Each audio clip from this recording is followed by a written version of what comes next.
অসমৰ মুখ্যমন্ত্ৰীয়ে যোৱা কালি সংবাদ মাধ্যমৰ আগত এটা বৰ বিষয় উত্থাপন কৰিছে, যিটো বিষয় আচলতে এটা অসাংবিধানিকেই, যে ভৰিত ধৰি আমি মানে কাম কৰিছোঁ এনেকুৱা ধৰণৰ কথা। তেওঁ যিহেতু ভৰিত ধৰা শব্দটো ক'ব পাৰে, গতিকে আমিও অকণমান তেখেতৰ এইবোৰ ফটো দেখুৱাব খুজিছোঁ, এখন অকণমান চাই লওক। মুখ্যমন্ত্ৰীক মনত পেলাই দিব খুজিছোঁ। এইখন আৰু আছে দুই এখন, এইখন চাওক, এইখন আপোনালোকে বেছি ভাল পাব মই ভাবোঁ। এইখন যিহেতু তেখেতে কৈছে, নহ'লে আমি সেইটো পৰ্যায়লৈ যোৱা মানুহ আমি নহয়। যিহেতু তেখেতে উত্থাপন কৰিছে বিষয়টো, তেখেতৰ মুখত এনেকুৱা অসাংবিধানিক কথা বতৰা আজিকালি আহিয়ে থাকে প্ৰায়। এইখন এখন আৰু এইখন।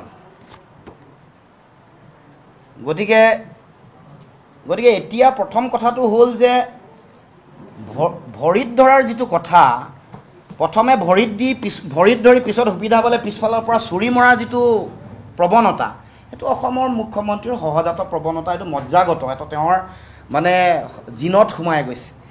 দেহৰ শৰীৰৰ ৰন্ধে ৰন্ধে ভৰিত ধৰি নিজৰ স্বাৰ্থ সিদ্ধি কৰা আৰু পিছফালে সুবিধা পালে চুৰি মৰা, এইটো কাম তেওঁৰ এটা নিত্য নৈমিত্তিক ঘটনা আৰু চৰিত্ৰত পৰিণত হৈছে।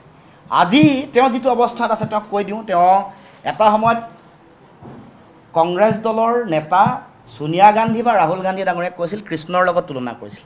ক'ব নাপায় এইবোৰ কথা। কৈছিলে যে কৃষ্ণৰ চাৰিওফালে যেনেকৈ গোপীসকলে নাচি থাকে, মানে যিটো প্ৰেমৰ ঊৰ্ধলৈ গৈ যিটো আত্মা আৰু পৰমাত্মাৰ মিলন বুলি কয়, এইটো কোনো বৈষয়িক কামনা বাসনা নাই। তেনেকৈ কংগ্ৰেছতো ৰাহুল গান্ধীৰ চাৰিওফালে তেওঁলোকে তেনেকৈ ঘূৰি ঘূৰি থাকে আৰু তেওঁলোকৰ প্ৰতি অগাধ প্ৰেম আৰু ভক্তি আছে। মই মনত পেলাই দিছোঁ তেওঁ কোৱা কথা, কোট আনকোট।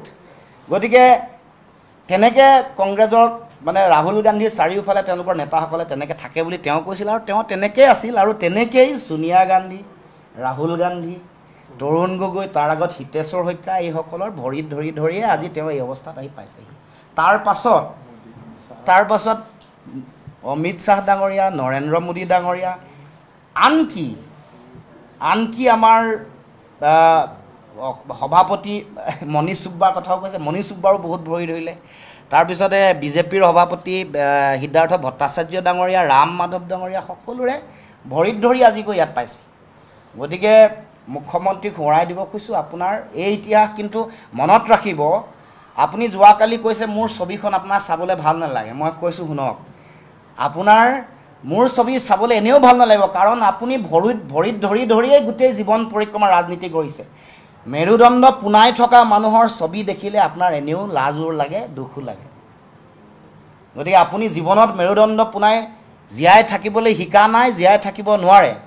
মই অসম চিকিৎসা মহাবিদ্যালয় আৰু গুৱাহাটী চিকিৎসা মহাবিদ্যালয়ৰ শৈল যিসকল চিকিৎসক তেওঁলোকক কৈছোঁ যে অসমৰ মুখ্যমন্ত্ৰীৰ মেৰুদণ্ড আছেনে নাই অকণমান পৰীক্ষা নিৰীক্ষা কৰি চাব। আমি এটা নিৰ্দিষ্ট লক্ষ্যৰ উদ্দেশ্যলৈ দিল্লীলৈ গৈছোঁ। এইটো জাতীয় বিষয়, জাতীয় প্ৰশ্ন, অসম চুক্তি আৰু অসম চুক্তিক লৈ কৰা বিজেপিয়ে প্ৰতাৰণা। গতিকে আমি দিল্লীত এই কথাটো কোৱাৰ প্ৰাসংগিকতা যুক্তি নাই। বাস্তৱিক পৰিৱেশ পৰিস্থিতি অসমত কি কৰোণীয় আছে, কি প্ৰয়োজনীয়তা ইতিমধ্যে আমি বহুতবাৰ আমাৰ দলীয়ভাৱে কোৱা হৈছে, ৰাজহুৱাভাৱে কৈছোঁ।